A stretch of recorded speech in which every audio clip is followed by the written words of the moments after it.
Hello learners, welcome to our channel एडविस Pawan. I hope आप लोग सभी का अच्छे होंगे। आज हम लोग क्लास 10 के लिए इंग्लिश सब्जेक्ट से related first right chapter number 4 का मल्टीपल चॉइस क्वेश्चन का प्रैक्टिस करने वाले हैं। Chapter is from the diary of Anne Frank, MCQ part 1। ठीक है, from the diary of Anne Frank काफ़ी इंपॉर्टेंट चैप्टर, और इससे short questions, multiple choice questions और लॉन्ग क्वेश्चंस ज़्यादातर पूछे जाने की संभावना रहती है, क्योंकि फैक्ट से रिलेटेड आपका ये चैप्टर है। तो उसी से रिलेटेड मल्टीपल चॉइस क्वेश्चंस का आज हम लोग प्रैक्टिस करने वाले हैं। Question number 1, who has written the story from the diary of Anne Frank. ठीक है, from the diary of Anne Frank किसके द्वारा लिखा गया है? तो जाहिर सी बात है, ये आप लोगों को इसमें कोई कन्फ्यूज़न नहीं होना चाहिए। फिर भी ऑप्शंस दिए हुए हैं। ऑप्शन ए जी.एल. फ्यूंट्स, नेल्सन मंडेला, एन फ्रैंक और एलन ईस्टर। ठीक है, तो इसमें कन्फ्यूज़न नहीं होना चाहिए। जैसे जी.एल. फ्यूंट्स जो है वो आप लोगों का लेंचो का लेटर जो था वो उस चैप्टर से रिलेटेड है। फिर नेल्सन मंडेला एक अलग चैप्टर हो गया, तो ये दोनों तो आप लोगों के नहीं होंगे, बच गया आप लोगों का सी और डी। ठीक है, तो इसका राइट आंसर जो हो जाएगा सेम उसी के द्वारा, क्योंकि आप समझ सकते हैं एन फ्रैंक के द्वारा ये डायरी लिखी गई है, तो इसके राइटर भी वही हैं, एन फ्रैंक। ठीक है, वही है। Second question, who is Anne's long awaited friend. ठीक है, एन फ्रैंक का कौन जो था वो लॉन्ग अवेटेड फ्रेंड था, यानी लंबे समय से एन फ्रैंक जिसका इंतज़ार कर रही थी। Her diary, Kitty, both A and B, या फिर D option Margot.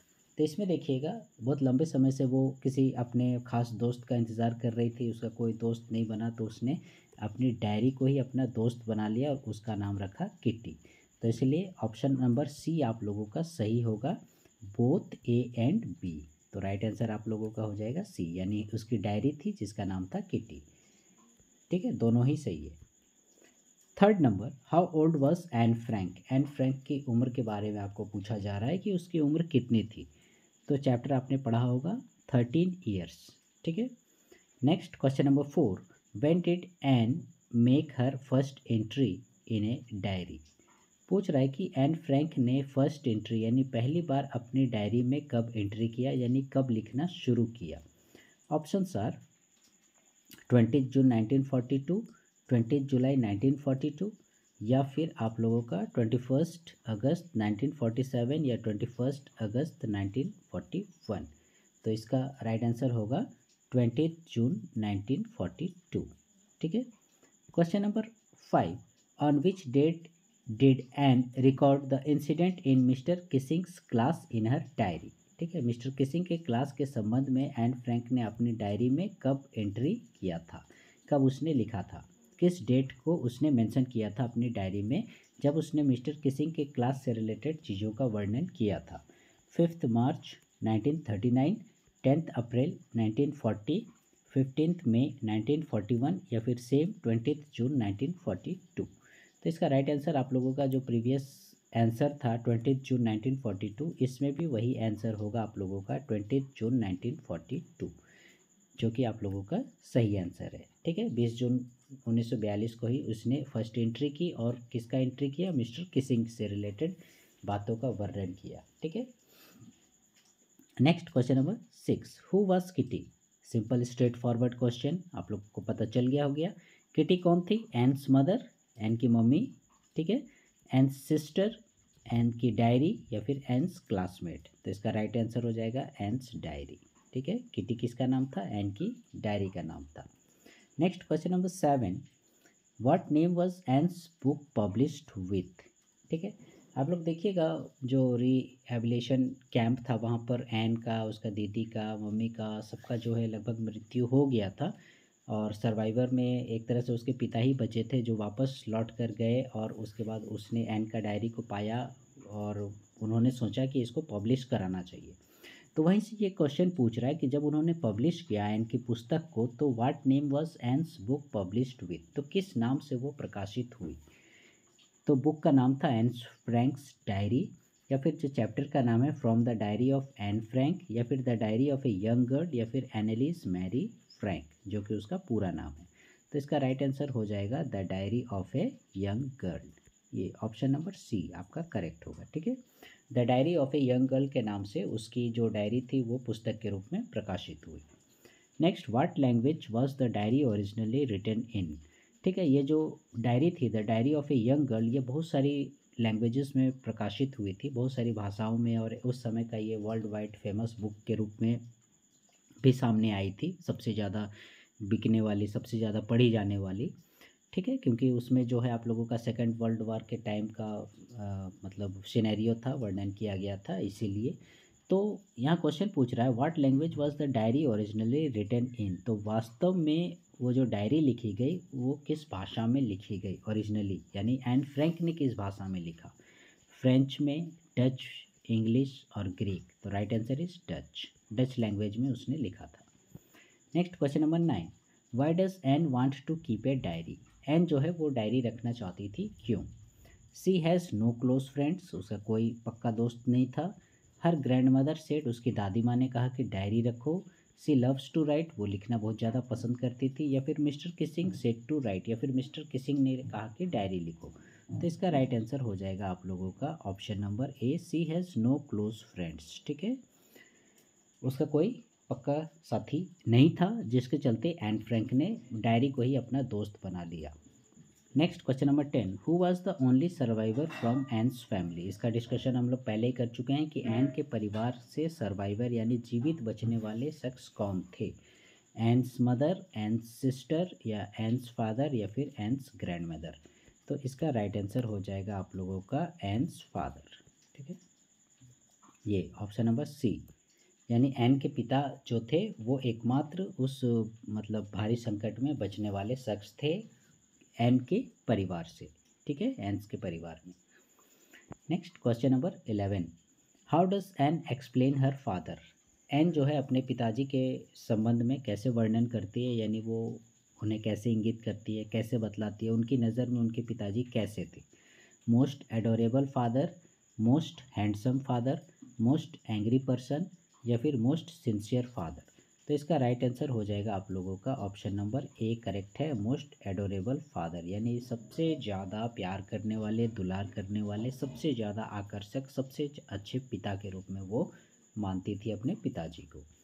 Question number 12, according to Anne dash has more patience than people. Very important question, ये आप लोगों का इस प्रकार का क्वेश्चन आप लोगों का देखिएगा एमसीक्यू में, या फिर जो आपके शॉर्ट क्वेश्चंस होता है उसमें भी आपको पूछ सकता है। ठीक है, तो पूछ रहा है कि एन के अनुसार according to Anne dash has more patience than people. किसमें जो है पीपल यानी लोगों से ज़्यादा पेशेंस होता है, पेशेंस यानी धैर्य क्षमता।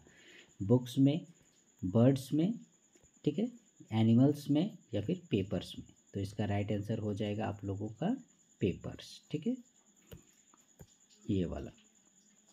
ठीक है, according to Anne papers has more patience than people.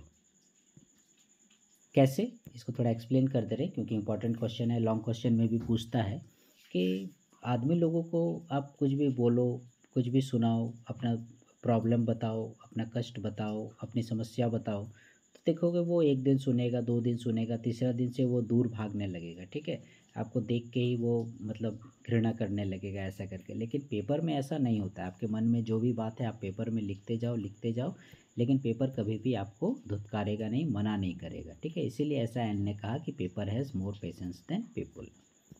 Next question number 13, why was Mr Keesing annoyed with her. ठीक है, यहाँ पर हर कहने का मतलब एन है। ठीक है, तो मिस्टर किसिंग जो है वो हर यानी एन से क्यों खिन्न रहते थे, यानी गुस्से में रहते थे, क्यों उसको पसंद नहीं करते थे। Why was Mr Keesing annoyed with Anne. तो she was not a good student, वो एक अच्छी छात्रा नहीं थी। या फिर सी वॉज एरोगेंट, वो गुस्सैल स्वभाव की थी। या फिर often she was absent from the class. ठीक है, अक्सर वो क्लास में एबसेंट रहा करती थी। या फिर सी वॉज टॉकेटिव, बहुत ज़्यादा वो बातूनी थी। तो इसका आंसर तो आप लोगों को पता चल गया होगा, क्वैक क्वैक।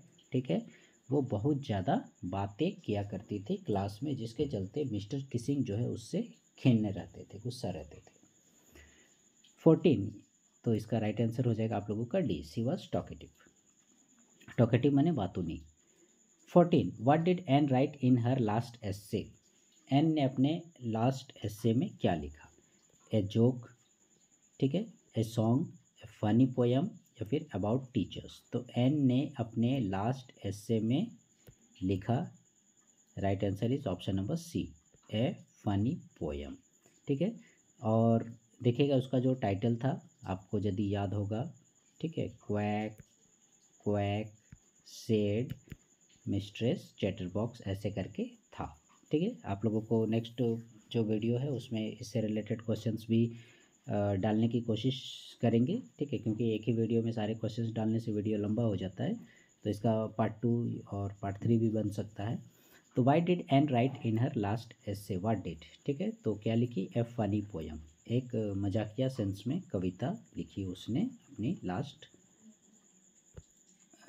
मतलब ऐसे के रूप में, जो मिस्टर किसिंग ने उसे दिया था पनिशमेंट के रूप में।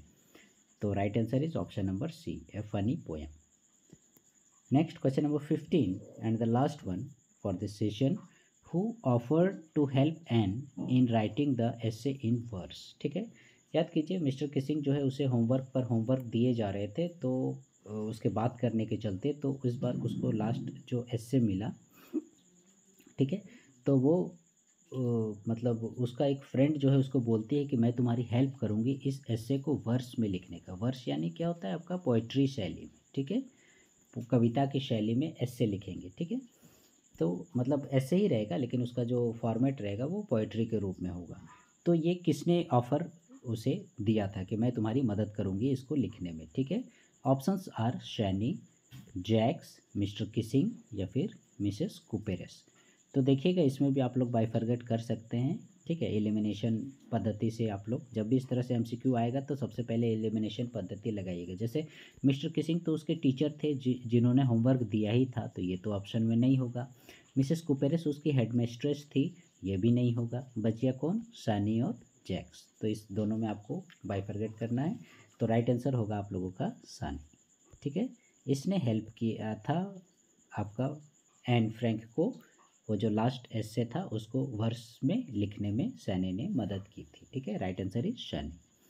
सो लर्नर्स, ये थे आप लोगों के 15 important MCQs and Frank chapter से रिलेटेड। मैं फिर से बता दे रहा हूँ कि ये चैप्टर जो है आप लोगों का बहुत ही ज़्यादा इम्पॉर्टेंट है एग्जामिनेशन पॉइंट ऑफ व्यू से, और इससे एमसीक्यूज़ आपके शॉर्ट क्वेश्चंस, लॉन्ग क्वेश्चंस, ठीक है, और सभी तरह के मतलब क्वेश्चंस फॉर्मेट में पूछे जाते हैं। इसलिए आप लोग इसका डिटेल स्टडी कीजिएगा, इग्नोर नहीं कीजिएगा इस चैप्टर को। ठीक है, so learners please stay connected with our channel advice Pawan, and please like share subscribe our channel. Thank you.